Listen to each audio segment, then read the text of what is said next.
ఉదయకాలపు దేవుని ప్రత్యక్షత.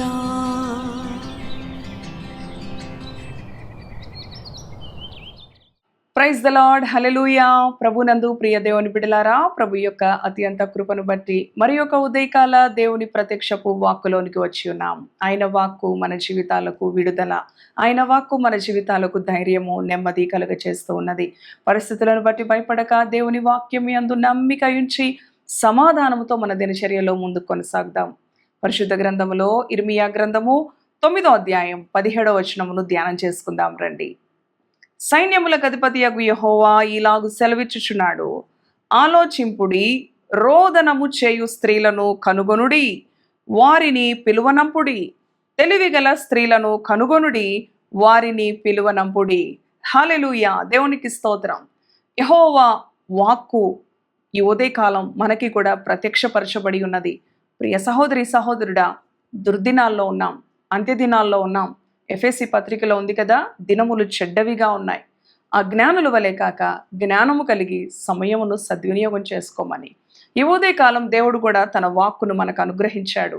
చూడండి, మరి యెహోవా ఇలాగూ సెలవించుచున్నాడు, ఆలోచింపుడి, రోదన చేయు స్త్రీలను పిలువనంపుడి, తెలివిగల స్త్రీలను పిలువనంపుడి. మన కుటుంబాలలో రోదన చేసే స్త్రీలు, తెలివిగల స్త్రీలు ఉన్నప్పుడు కుటుంబాలు క్షేమంగా ఉంటాయి, కుటుంబాలు నెమ్మదితో ఉంటాయి. కుటుంబాలకు అవును ప్రియ దేవుని బిడ్డ, దేవుని సంరక్షణ లభిస్తూ ఉన్నది.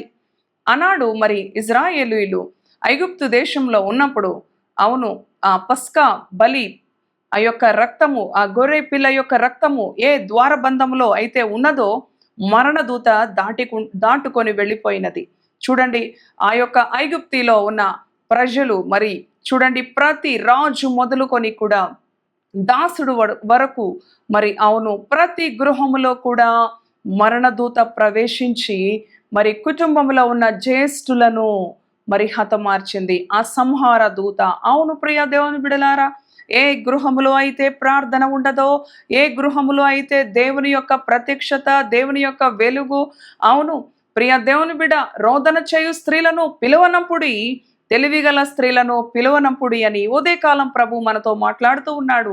అవును, ఎంతో మంది స్త్రీలు ప్రార్థించే అనుభవం లోపించిన వారై అవును లోకాశల చేత, ఆశల చేత మరి ఎంతగానో ఇడవబడుచు ఉన్న పరిస్థితులు, అవును దుష్టుడు లోకములో ఎన్నో విధాలుగా మరి బంధకాలలో బంధించి ప్రార్థన ఆధ్యాత్మిక జీవితంలో బలహీనపరుస్తూ అవును నామకార్థులుగా జీవిస్తూ పేరుకి దేవుని విశ్వాసులుగా ఉంటూనే దాని శక్తిని ఆశ్రయించిన వారిగా కుటుంబాలలో ఎన్నో శోధనలు మరి కలవరాలు భయాల చేత నిండుకొని ఉంటూ ఉన్నాయి. భార్యాభర్తల మధ్య మరి చూడండి ప్రేమానురాగాలు లేకుండా, సమాధానము లేకుండా, తల్లిదండ్రులకు బిడ్డలకు మధ్య ప్రేమ సమాధానము లేకుండా దుష్టుడు కుటుంబాలలో జ్వరబడి కుటుంబాలను విచ్ఛిన్నం చేస్తూ లోక వార్తలు చూస్తూ ఉంటే భయాన్ని కలిగిస్తూ ఉన్నాయి.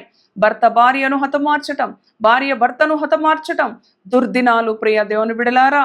కనుక రోదన చేయు స్త్రీలను పిలువనంపుడి, తెలివిగల స్త్రీలను పిలువనంపుడి అని దేవుడు చెప్తూ ఉన్నాడు. ఈ ఉదయకాలం ప్రతి కుటుంబంలో ఇటువంటి ప్రార్థించే తల్లులుగా, ప్రార్థించే తండ్రులుగా, ప్రార్థించే బిడలుగా రోదన చేయాలి, కన్నీరు కార్చాలి. అవును, ఏ కుటుంబంలో కన్నీటి ప్రార్థన ఉంటుందో ఆ కుటుంబాలు సురక్షితంగా ఉంటాయి. ఏ కుటుంబాల్లో ప్రార్థన ఆత్మ ఉంటుందో ఆ కుటుంబాలు క్షేమముగా వర్ధిల్లుతాయి. ప్రియ దేవుని బిడ్డ, అవును దేవునికి లోబడి అపవాదిని ఎదిరించే అనుభవం ఈ ప్రార్థన ద్వారానే మనము నేర్చుకోగలం.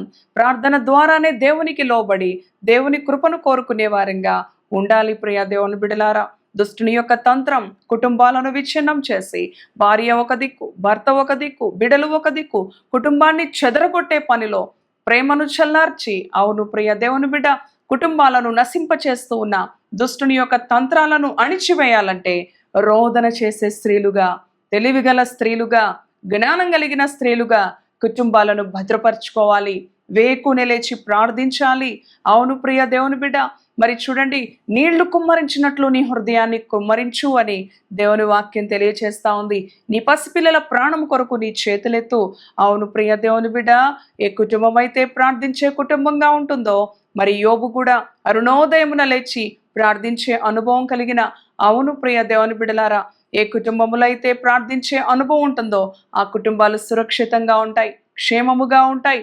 రోదన చేయు స్త్రీలుగా, తెలివిగల స్త్రీలుగా, కన్నీరు కార్చి ప్రార్థించే స్త్రీలుగా ఉన్నప్పుడు దుష్టుడు ఏమాత్రము కూడా కుటుంబాలను ముట్టకుండా ఆయన రక్త ప్రోక్షణ ద్వారా ఆయన మన కుటుంబాలను భద్రపరిచే దేవుడుగా ఉన్నాడు. కనుక మన ప్రార్థనా జీవితాలను బలపరుచుకుందాం. మన ప్రార్థనా జీవితాలను శక్తివంతంగా మార్చుకొని దేవుని ఎదుట నిత్యము గోజాడుకునే అనుభవం, ప్రార్థించుకునే అనుభవం, బ్రతిమలాడుకునే అనుభవాన్ని నేర్చుకుందాం. ఇటు మాటలు ప్రభు మన వినికిడిలో దీవించునుగాక. తలలు వచ్చండి, ప్రార్థిద్దాం. దయగలిగిన తండ్రి, పరిశుద్ధుడా, నీ ఘననామానికి వందనాలు. అవును ప్రభువా, రోదన చేయు స్త్రీలను పిలువనంపుడి. అవును తండ్రి, తెలివిగల స్త్రీలు రోధిస్తారు, వ్యర్థమైన వాటికి చోటివ్వరు. తండ్రి నాయన, లోకాశలకు చోటివ్వక నీ యందు భయభక్తులు కలిగిన వారై తమ కుటుంబాలను సంరక్షించుకుంటారు. తెలివిగలిగిన స్త్రీలు రోధించే స్త్రీలుగా, ప్రార్థించే స్త్రీలుగా, నాయన కన్నీరు కార్చి నీ సన్నిధిలో గోజాడుకునే స్త్రీలుగా ఉండుట ద్వారా మరణదూత దాటిపోతూ ఉంది ప్రభువా. నీకు స్తోత్రాలు, కృతజ్ఞతలు. ఆనాడు తండ్రి నాయన మరి ఆ యొక్క ద్వారబంధములకు గొర్రెపిల్ల రక్తము ఉండుట ద్వారా సంహార దూత నశించి, అవును తండ్రి, ఏ విధముగా కూడా నీ బిడలను ముట్టలేదు. అటు రీతిగానే ఏ కుటుంబములో అయితే తండ్రి నాయన ప్రార్థించే స్త్రీలు ఉంటారో, అవును ప్రభువా, రోధించే స్త్రీలు ఉంటారో, ఆ కుటుంబాలకు సంహార దూత రాకుండా తండ్రి మీ యొక్క రక్తపు ప్రోక్షణ ఆ కుటుంబాలకు, మీ యొక్క కాపుదల ఆ కుటుంబాలకు ఉంటది అని నీ వాక్యం ద్వారా తెలియచేశారు. దేవానికి స్తోత్రాలు. ఈ ఉదయకాలం ఈ మాటలు విన్నా నీ బిడ్డలు వారి ప్రార్థనా జీవితాలను మరలా తిరిగి బలపరుచుకొని, లేవనెత్తుకొని నీ సన్నిధిలో మొరపెట్టుకునేవారుగా అభిషేకించమని, ఈ దినమంతటి కాల్స్న నీ కృపతో నడిపించమని యేసు పరిశుద్ధ నామములో ప్రార్థిస్తున్నాను తండ్రి. Amen, amen. Praise the lord. God bless you.